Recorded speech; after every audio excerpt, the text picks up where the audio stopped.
Em 10 segundos, assista ao Jornal Nacional com as principais notícias do Brasil e do mundo.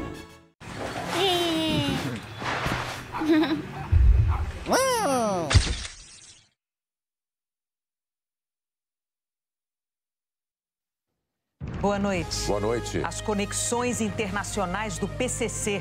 Um traficante italiano delata as ligações da facção com a máfia calabresa. No Rio Grande do Sul, moradores do Vale do Taquari descobrem que as enchentes de maio mudaram o curso de rios. No Maranhão, milhões de aranhas se multiplicam num dos pontos turísticos da capital, São Luís. Nossos repórteres mostram um discurso histórico em que o presidente americano Joe Biden disse que desistiu da reeleição para defender a democracia. As brasileiras nas Olimpíadas de Paris. O futebol estreia com vitória sobre a Nigéria. O handebol também vence numa atuação espetacular da goleira Gabi Moreski. E Rebeca Andrade inscreve um salto inédito que pode até ganhar o nome dela.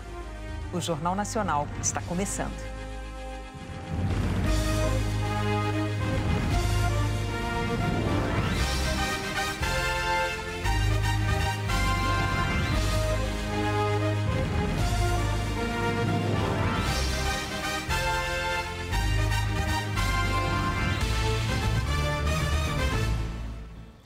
Um traficante italiano que já viveu em São Paulo delatou às autoridades do país dele detalhes da relação da máfia da Calábria com o PCC.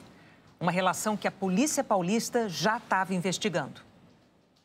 Preso no Brasil em 2021 e extraditado este ano para a Itália, o mafioso Vincenzo Pasquino decidiu fazer uma delação e colaborar com a justiça do país dele. A informação foi revelada hoje pelo jornal O Estado de São Paulo. Segundo a reportagem, no mês passado, o chefe da Direção Nacional Antimáfia e Antiterrorismo da Itália, Giovanni Melillo, enviou um documento ao Procurador-Geral da República do Brasil, Paulo Gonet, informando que o mafioso Vincenzo Pasquino forneceu informações sobre um esquema montado com o PCC sobre o tráfico internacional de drogas para a Europa. A TV Globo confirmou que houve o pedido de colaboração por parte das autoridades italianas e que a PGR está colaborando. Segundo o Estadão, Vincenzo Pasquino confessou que era integrante de um grupo mafioso que atua na Itália desde 2011 e que veio para o Brasil em 2017. Em maio de 2021, uma operação conjunta da Polícia Federal, a Interpol e a Polícia Italiana prendeu neste flat em João Pessoa, Vincenzo, junto com Rocco Morabito, um dos traficantes italianos mais procurados na época. A polícia de São Paulo já vinha investigando a atuação de criminosos italianos aqui no Brasil e a ligação deles com o PCC. Policiais do Departamento Estadual de Investigações sobre Entorpecentes, o DENARC, descobriram que os italianos haviam comprado ou alugado imóveis em São Paulo, onde faziam contato direto com integrantes da facção criminosa. O delegado do DENARC, Fernando Santiago, contou que havia um grupo dentro do PCC que lidava exclusivamente com a máfia de italianos. Vincenzo, ele era responsável por lidar com os interesses da sua organização criminosa, que era a 'Ndrangheta. Acontece que a 'Ndrangheta, ela negociava diretamente com o primeiro comando da capital e o setor responsável do PCC para lidar com organizações criminosas estrangeiras que adquirem a cocaína era justamente a Sintonia do Tomate. Os policiais chegaram a fotografar Vincenzo e a mulher dele em imóveis em São Paulo. Na garagem de um dos prédios onde Vincenzo ficava, a polícia paulista encontrou este carro que dias antes teria sido usado para pegar drogas no Guarujá, na Baixada Santista. A expectativa agora é que a delação de Vincenzo às autoridades italianas possa ajudar as investigações no Brasil. Ele, com toda certeza, ele sabe de informações que são muito úteis para autoridades brasileiras e informações estas que a gente ainda não tem conhecimento, como, por exemplo, as pessoas que naquele grupo criminoso, quem era o responsável por enviar essas cargas de cocaína. A gente poderá, através dessa delação, saber mais detalhes que não foram identificados na investigação. A ministra do Superior Tribunal de Justiça, Maria Tereza de Assis Moura, autorizou o aborto de uma adolescente de 13 anos vítima de estupro em Goiás. É um caso em que a lei brasileira permite o aborto, mas desde maio a Justiça do Estado impediu a interrupção da gravidez por 2 vezes a pedido do pai da menina. Ele alegou que o crime de estupro ainda estava sendo apurado. Na decisão de hoje, a ministra do STJ afirmou que, em caso de estupro de vulnerável, ou seja, de uma jovem menor de 14 anos, prevalece a presunção de violência. O Ministério da Saúde confirmou 2 mortes por febre do Oropuche, no interior da Bahia. Ela é transmitida principalmente pelo mosquito conhecido como maruim e tem sintomas parecidos com os da dengue. Segundo o Ministério, até hoje não havia relato de morte pela doença na literatura mundial. Esse ano, o Brasil registrou mais de 7.000 casos de febre de Oropuche, a maior parte no Amazonas e em Rondônia. Um dos principais pontos turísticos de São Luís está tomado por aranhas. Olhando de longe, pareceu uma névoa, um nevoeiro, uma neblina. Como se fosse um grande véu que foi jogado sobre a vegetação. E quando se chega perto... Parece filme de terror. Estranhos. Eu queria saber o tanto de aranha para fazer isso aí. São milhões de aranhas que há cerca de um mês se multiplicaram na Lagoa da Jansen, um dos pontos turísticos de São Luís. As teias descem da copa das árvores como véu, envelopam pequenas plantas, se espalham pelo capim, tomam conta de postes e de toda a parte. Igor tem uma barbearia perto da lagoa e luta contra a invasão. Incomoda demais, tanto esteticamente aqui no ambiente, por questão dos clientes, né? Mesmo limpando de um dia seguinte para o outro, tá ficando do mesmo jeito. Essa não é a primeira vez que o fenômeno acontece aqui em São Luís. De 2017 para cá, a invasão das aranhas se repetiu pelo menos 4 vezes, mas nunca de uma forma tão intensa quanto agora. Professores do Departamento de Biologia da UFMA trouxeram os alunos para uma aula sobre o fenômeno. Essas aranhas que nós estamos falando aqui é a tetragnata, né? E todas elas têm uma capacidade muito grande de construir teias, né? Teias bem elaboradas. A dispersão é feita pelo vento, porque ele leva o fragmento de teia, né? E assim ela vai aumentando a sua área de ocorrência. Eles explicam que a espécie é inofensiva e que o fenômeno está associado principalmente à poluição. Isso aqui é um fenômeno ambiental, tá? Que é, na minha visão, consequência de um desequilíbrio da qualidade de água da lagoa. Quanto mais poluída a água, mais inseto nasce. Quanto mais inseto nasce, mais comida para as aranhas tem. E aí, elas se reproduzem mais facilmente. Esses pontos brancos são os ninhos, cerca de 180 ovos em cada um. E os filhotes, em poucas semanas, já se reproduzem. O fenômeno deve durar mais uns 2 meses. A infestação das aranhas, eu acredito que agora ela vai entrar em declínio, porque o alimento dela reduziu, que são os mosquitos. Aí pode até ter outros mosquitos, mas não vão ser suficientes para alimentar tantas aranhas. Tomara, hein? Que horror! Vamos ver como fica o tempo amanhã em todo o Brasil. A Jaqueline vai conversar com a gente. Oi, Jaque, boa noite. Oi, Renata. Boa noite para você, para o Bonner, e boa noite para você. Amanhã, as condições climáticas podem potencializar o risco de incêndios florestais em grande parte do país. Na área em vermelho, a probabilidade é alta. Com a ausência de chuva pelo menos 2 meses, a tendência é que a vegetação fique mais seca e o solo com menos de 10% de água. É pouco. Outro fator determinante é a umidade do ar, que deve cair bastante amanhã, como já vem ocorrendo. No sudeste e no centro-oeste, o índice pode despencar para 20% e até 12%. É o caso de Campo Grande, Rondonópolis, em Mato Grosso, Jataí, em Goiás, com máximas de 33 e 35 graus. Em algumas capitais, vai fazer mais calor do que o normal, entre 4 e 8 graus acima da média. Em Curitiba, São Paulo, Rio de Janeiro, Cuiabá e Porto Velho. Temperaturas previstas em laranja em em 24, 27, 32 e 37 graus. Em Manaus, em São Luís, máxima de 33 graus, 36 em Rio Branco, em Teresina, 29 no Recife, Brasília e Belo Horizonte com 27 e 21 em Florianópolis. Previsão de chuva para parte do Rio Grande do sul da Bahia até o Rio Grande do Norte e do Pará até o Amazonas. Em quase todo o país, o tempo vai permanecer firme e seco. No domingo, uma frente fria deve se aproximar do país. Ela vai conseguir avançar para o sudeste e centro-oeste. Mesmo sendo uma frente fria mais comprida e continental, não vai espalhar tanta chuva para as regiões. Deve chover forte de forma isolada no sul, sobretudo no Rio Grande do Sul, e essa chuva pode causar alagamentos. Em Santa Catarina, Paraná, sul de Mato Grosso do Sul, Rio de Janeiro e São Paulo chove bem menos e a temperatura vai cair de novo. Em Porto Alegre, por exemplo, começa a esfriar na segunda-feira com temperaturas entre 11 e 15 graus. Em São Paulo, a partir de terça, com mínima de 12 e máxima de 16 graus. Renata, Bonner. Obrigado, Jaqueline. Até amanhã. No Rio Grande do Sul, as enchentes de maio mudaram o curso de rios. Depois que a água baixou, um banco de areia de 1,5 km emergiu do Guaíba, em Porto Alegre. Esse é um fenômeno natural. Ele ocorre após cheias extremas, né, como essas observadas nos últimos meses aqui no Rio Grande do Sul. E aí o que a gente observa aqui é um processo de deposição desses sedimentos, né? A terra veio de regiões como o Vale do Taquari, onde a enchente arrastou as encostas. O rio passava bem longe daqui. E o rio não era perto dessa casa aqui, como vocês estão vendo agora.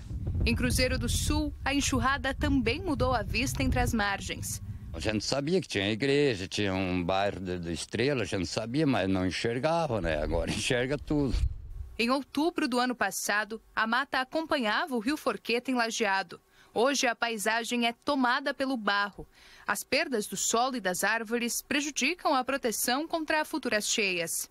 Qual é a função das árvores na beira do rio, além de proteger essa margem? Elas amenizam a força da água. É imprescindível fazer a recuperação da margem do rio com vegetação. Tem que inserir vegetação e vegetação adequada. Em Sinimbu, dá para perceber o impacto da enchente nas encostas já no centro da cidade de onde falamos agora. A força do rio Pardinho levou embora árvores e terra que ficavam na margem. Agora, as casas estão assim, expostas na beira do rio. Na zona rural, o rio mudou de curso e passou a atravessar esta propriedade onde havia uma plantação de milho. Quem conhecia e quem olha hoje quase não acredita o que aconteceu. Sem a encosta preservada, também se perde uma defesa contra as estiagens no verão. Chove menos, diminui o volume de água. Aí nós não temos as árvores para fazer a sombra.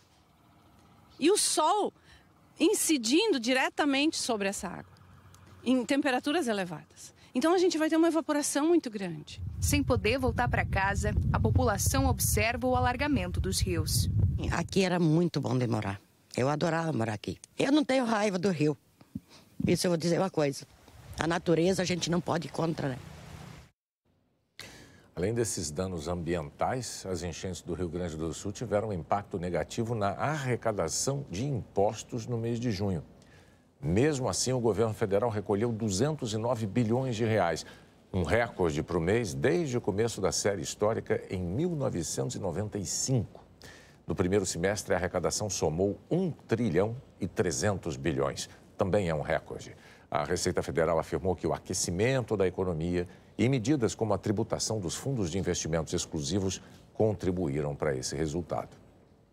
A seguir, a Venezuela, há 3 dias de uma eleição crucial para o regime de Nicolás Maduro. E o discurso histórico em que o presidente dos Estados Unidos explicou a desistência da reeleição.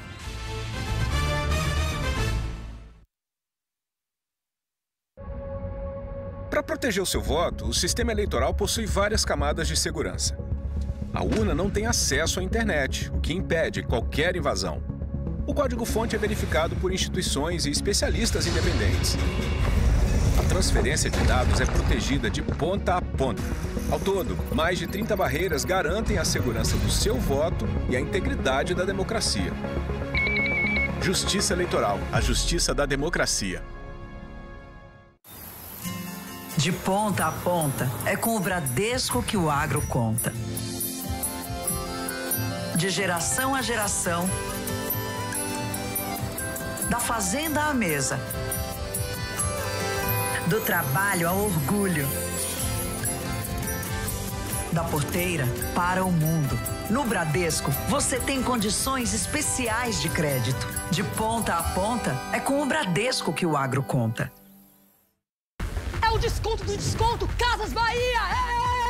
O que tava barato agora ficou uma loucura, Brasil! Smart TV 55 polegadas 4K LG por apenas R$ 2.899 ou em 10 vezes sem juros. Moto G24 256 GB por apenas R$ 999 à vista. Negocia na loja assim, ó, olho no olho. Geladeira Electrolux Frost Free grande por apenas R$ 3.499 à vista. Sofá 4 lugares, retrátil e reclinável por apenas R$ 189,90 mensais. Hoje é dia de vantagens, Brasil! Na loja, no site e no app. Casas Bahia. Escolha o SUV líder Hyundai Creta.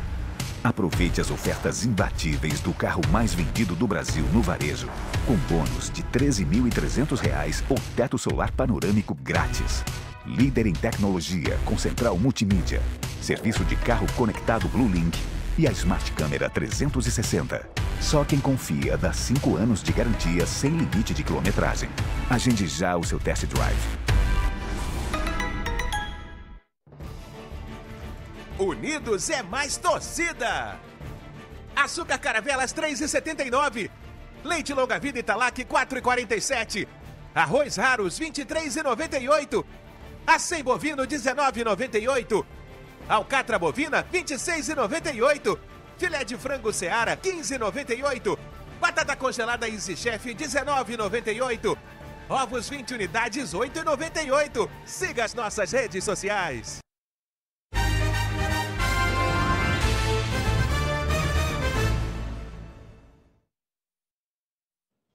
O presidente dos Estados Unidos, Joe Biden, fez ontem à noite um pronunciamento histórico, porque foi o primeiro desde domingo, quando ele desistiu da reeleição. E foi o meio que ele escolheu para explicar essa decisão aos cidadãos americanos e ao mundo. Os apoiadores se juntaram em frente à Casa Branca. No Rose Garden, os funcionários pediram pizza e sorvete como se fossem assistir ao último episódio da série mais popular do momento. No domingo, Biden anunciou que desistiria da reeleição numa carta. E no dia 24 de julho de 2024, comunicou ao vivo a decisão. O discurso foi aqui no Salão Oval, o gabinete do presidente. Quando ele fala daqui, os americanos sabem que precisam prestar atenção. Foi um discurso em tom de despedida em que Biden afirmou que o futuro do país está em jogo. Um momento histórico em que ele desiste, nas palavras dele, em defesa da União e da democracia. It's been the honor of my life to serve as your president. But in the defense of democracy, which is at stake, I think it's more important than any title. I draw strength and I find joy in working for the American people. But this sacred task of perfecting our union is not about me. It's about you, your families, your futures. It's about we, the people. O Salão Oval estava lotado, mas a única jornalista lá dentro era Linda Feldman.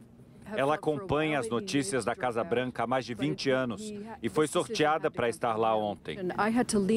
Ela contou que o presidente falava tão baixo que do fundo da sala ela tinha que se inclinar para ouvir o que ele dizia. I've made it clear that I believe America is at an inflection point.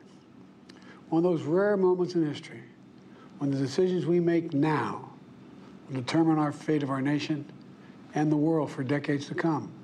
Depois de um debate catastrófico no dia 27 de junho, em que Biden parecia muito debilitado, o partido dele, o Democrata, ficou dividido entre apoiá-lo ou não. Ontem, o presidente americano falou de forma indireta sobre o racha. You know, in recent weeks it's become clear to me that I need to unite my party in this critical endeavor. I believe my record as president, my leadership in the world, my vision for America's future all merited a second term. But nothing can come in the way of saving our democracy. That includes personal ambition. So I've decided the best way forward is to pass the torch to a new generation. Biden disse que agora é hora de dar lugar às vozes mais jovens e que nos próximos 6 meses vai se dedicar apenas à presidência. Fez uma longa lista de tarefas que ainda tem no cargo. Afirmou que vai continuar a diminuir o custo de vida para famílias trabalhadoras e fazer a economia crescer, combater a violência política e as mudanças climáticas, defender reformas na Suprema Corte americana, trabalhar pelo fim das 2 guerras que mais preocupam o mundo hoje, na faixa de Gaza e na Ucrânia. Biden agradeceu a vice Kamala Harris e elogiou a nova pré-candidata. Disse que ela foi uma parceira incrível para ele e uma líder para o país. Agora, a escolha cabe a vocês, o povo americano, afirmou. Atrás de Biden na TV, porta-retratos da família dele. Linda conta que ficou tocada quando entrou na sala e viu, enfileirados ao lado do presidente, sua mulher Jill, seus filhos Hunter e Ashley, e o principal assessor de Biden. Na saída, Biden foi recebido com festa pelos funcionários que assistiam ao discurso no jardim. Linda conhece Biden há muitos anos. Disse que sempre foi muito querido por todos. Biden encerrou resumindo 81 anos de vida em poucas frases, numa despedida que futuras gerações conhecerão através dos livros de história. Nowhere else on earth could a kid with a stutter, from modest beginnings in Scranton, Pennsylvania, and Claymont, Delaware, one day sit behind the resolute desk in the Oval Office as President of the United States. But here I am. That's what's so special about America. O presidente americano recebeu hoje o primeiro-ministro de Israel e insistiu para que Benjamin Netanyahu aceite um cessar-fogo com o grupo Hamas na faixa de Gaza. O presidente Joe Biden recebeu o primeiro-ministro israelense Benjamin Netanyahu no Salão Oval, o segundo encontro deles desde que a guerra em Gaza começou, no dia 7 de outubro do ano passado. Segundo a Casa Branca, o presidente americano insistiu durante a reunião que é preciso implementar o acordo proposto por ele, que prevê um cessar-fogo imediato, a libertação de todos os reféns e a retirada em fases das forças israelenses de Gaza. Hoje, o exército de Israel disse que encontrou mais 5 corpos de reféns na faixa de Gaza. Biden e Netanyahu também se encontraram com parentes de reféns americanos mantidos pelo Hamas. Após o encontro, perguntei se acreditam, depois de ouvir os dois líderes, que um acordo está mais próximo. Acreditamos que os dois lados entendem a urgência. Vai vir a público muito em breve. No fim do dia, Netanyahu se encontrou com a vice-presidente Kamala Harris, a única pré-candidata democrata à presidência. Kamala declarou apoio incondicional a Israel e disse que o país tem direito de se defender contra o grupo terrorista Hamas, mas falou que a forma como se defende importa. Ela disse que está preocupada com o alto número de civis mortos em Gaza, com a destruição e com o sofrimento da população. E defendeu uma solução de 2 estados, um israelense e um palestino, como o único caminho para a segurança e prosperidade na região. Nesta primeira visita, Joe Biden aqui na Casa Branca, Benjamin Netanyahu foi recebido com mais protestos do lado de fora. Mas os manifestantes contrários à guerra em Gaza não puderam chegar perto. Essas grades protegeram todo o perímetro da sede do governo. Um esquema de segurança raro por aqui. Houve discussões entre manifestantes pró-Israel e pró-Palestina. De Washington, o primeiro-ministro israelense vai para a Flórida amanhã se encontrar com o ex-presidente e candidato republicano à presidência, Donald Trump. Os 2 principais candidatos da eleição presidencial da Venezuela, marcada para domingo, estão fazendo agora os últimos comícios da campanha. Nicolás Maduro pretende se reeleger para mais 6 anos e tem reprimido adversários.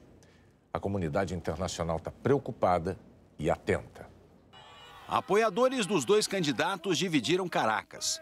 Os do candidato da oposição, Edmundo Gonzalez, e de sua principal cabo eleitoral, Maria Corina Machado, se concentraram na região leste da capital. Os do presidente, na região central. Aos 61 anos, Nicolás Maduro disputa o terceiro mandato seguido. Ele foi eleito pela primeira vez em abril de 2013, um mês depois do falecimento do presidente Hugo Chávez, de quem era vice. Herdeiro do chavismo, Maduro foi acusado pela comunidade internacional de perseguir e prender opositores e desrespeitar direitos políticos no país durante os anos à frente da Venezuela.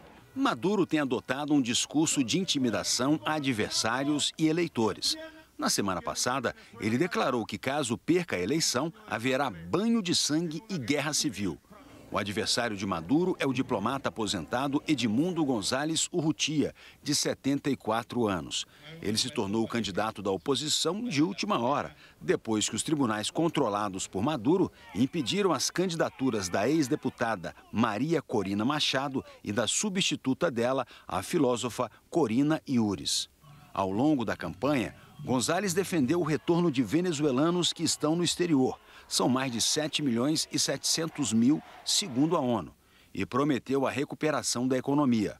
A inflação no ano passado foi de 189%. Mais da metade da população vive abaixo da linha da pobreza. A eleição na Venezuela é uma disputa desigual. Maduro usa a estrutura do governo para fazer campanha. A TV estatal só veicula notícias e pesquisas de opinião favoráveis a ele.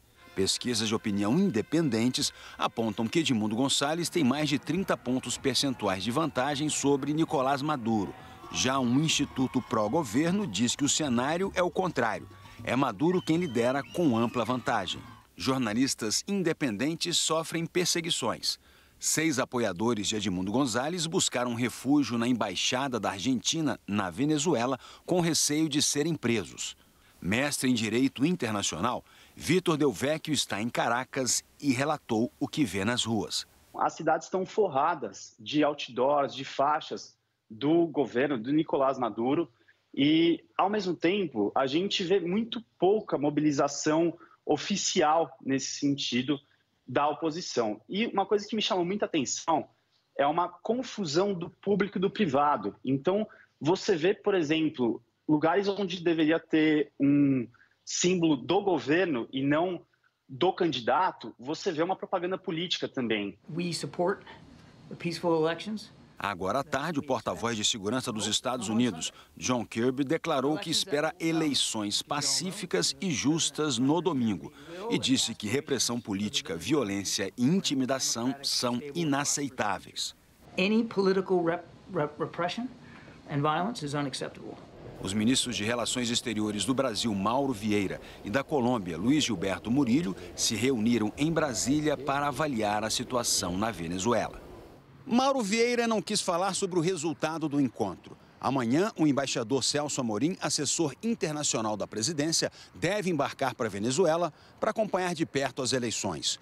Ontem, o Tribunal Superior Eleitoral desistiu de enviar observadores porque Nicolás Maduro mentiu sobre o sistema eleitoral do Brasil, da Colômbia e dos Estados Unidos.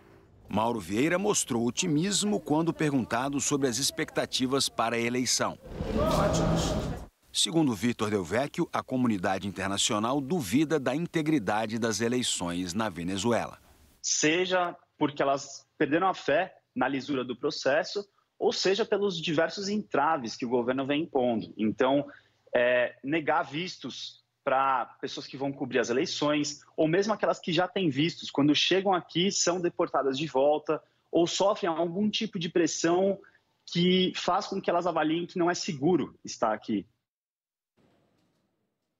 A seguir, as brasileiras estreiam com vitórias no futebol e no handebol em Paris. Rebeca Andrade inscreve um salto inédito que pode até ganhar o nome dela.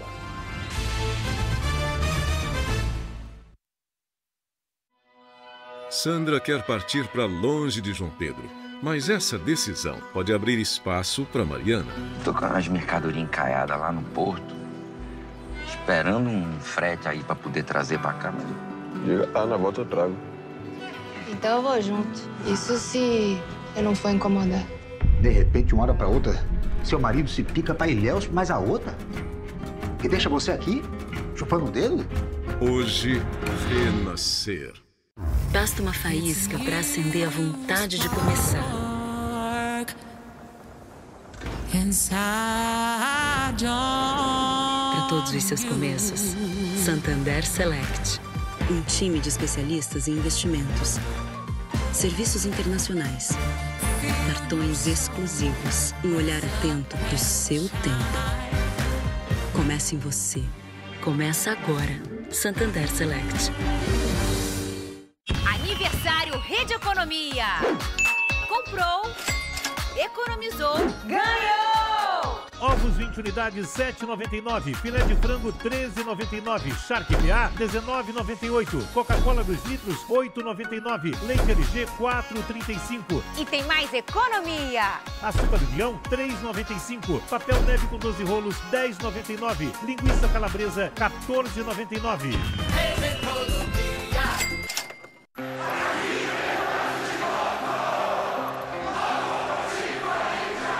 Aqui é Corinthians.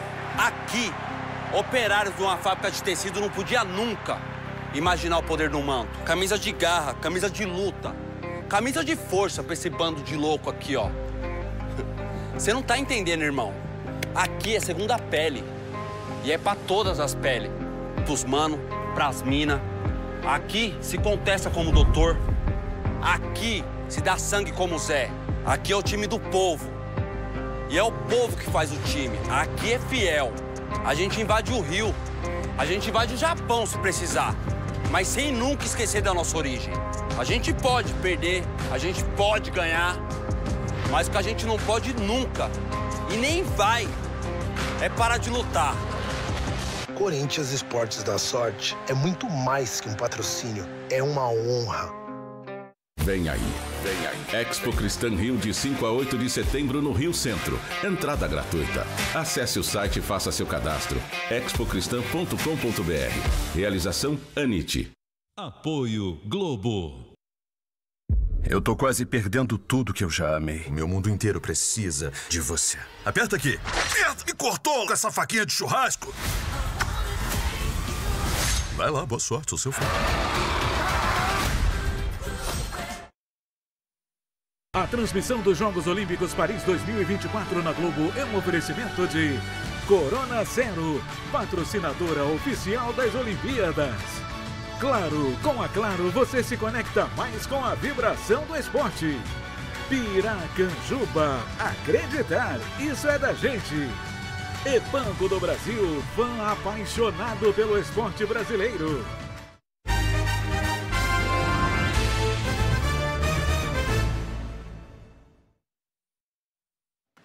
A seleção feminina de handebol do Brasil estreou nas Olimpíadas de Paris com vitória sobre a Espanha. A seleção feminina de futebol abriu a participação nos Jogos de Paris, vencendo a Nigéria. A primeira atleta brasileira a competir em Paris disputou o tiro com arco. O estrondo dos canhões de Napoleão já fez tremer os exércitos mais poderosos. Em silêncio, são peças de museu na esplanada dos Inválidos. Hoje, o que se ouviu por ali foi o barulho de uma arma ainda mais antiga. Nas mãos de atletas, o arco e a flecha só encantam. A ginástica artística teve um dia de treinos e com as duas maiores estrelas do esporte. As transmissões desses Jogos Olímpicos vão ter novidades tecnológicas. Amanhã, o mundo todo vai assistir à cerimônia de abertura dos Jogos Olímpicos. O rio que deu vida a Paris será a estrela da cerimônia de abertura. Ela nasceu em uma ilha do Rio Sena há mais de 2000 anos. E a partir dessas margens, a cidade se tornou uma das mais lindas e famosas do mundo. Faltavam 500 dias para as Olimpíadas quando Emmanuel Macron, presidente da França, autorizou a ideia. A ordem era fazer uma festa grandiosa, sem precedentes na história olímpica e que mostrasse a capacidade de organização do país. A cerimônia de abertura vai ser baseada na passagem dos atletas pelo rio. As 205 delegações vão desfilar em 85 barcos por um trecho de 6 quilômetros do Sena. A partir da ponte de Austerlitz, passando por alguns dos principais cartões postais da cidade, até chegar a essa ponte aqui, a d'Iéna, que fica diante da Torre Eiffel. O comitê organizador transformou a parte do Sena que corta a cidade de Paris em um estádio enorme que vai receber 320 mil espectadores. A polícia fechou toda essa área há uma semana. Desde então, apenas pessoas credenciadas ou autorizadas podem entrar. Amanhã, 45 mil agentes de segurança estarão nas ruas da cidade. 100 mil pessoas compraram ingressos e estarão nessas arquibancadas montadas no cais do rio. As outras 200 mil foram convidadas pelos organizadores e ficarão nas margens mais altas. 71 telões vão transmitir tudo ao vivo. A cerimônia vai ter 2.000 artistas. Eles vão atuar em 12 apresentações que serão realizadas em pontos diferentes do rio, enquanto os barcos estiverem percorrendo o trajeto. Os organizadores já montaram a cenografia. O espetáculo vai mostrar marcas da França que o mundo conhece, como a baguete e os cabarés. E também a Paris real, composta por pessoas de diferentes origens. Nada disso existiria sem ele. O rio que amanhã será o palco de uma festa inédita na história olímpica. A Globo vai transmitir a cerimônia de abertura dos Jogos Olímpicos de Paris amanhã, a partir de 14h, hora de Brasília. O Jornal da Globo é depois de The Good Doctor. Boa noite para você. Boa noite, até amanhã.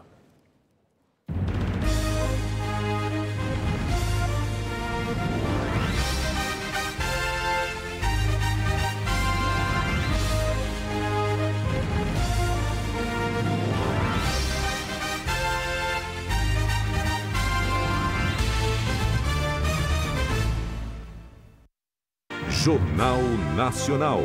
Oferecimento Nubank. De empréstimos a investimentos. N possibilidades.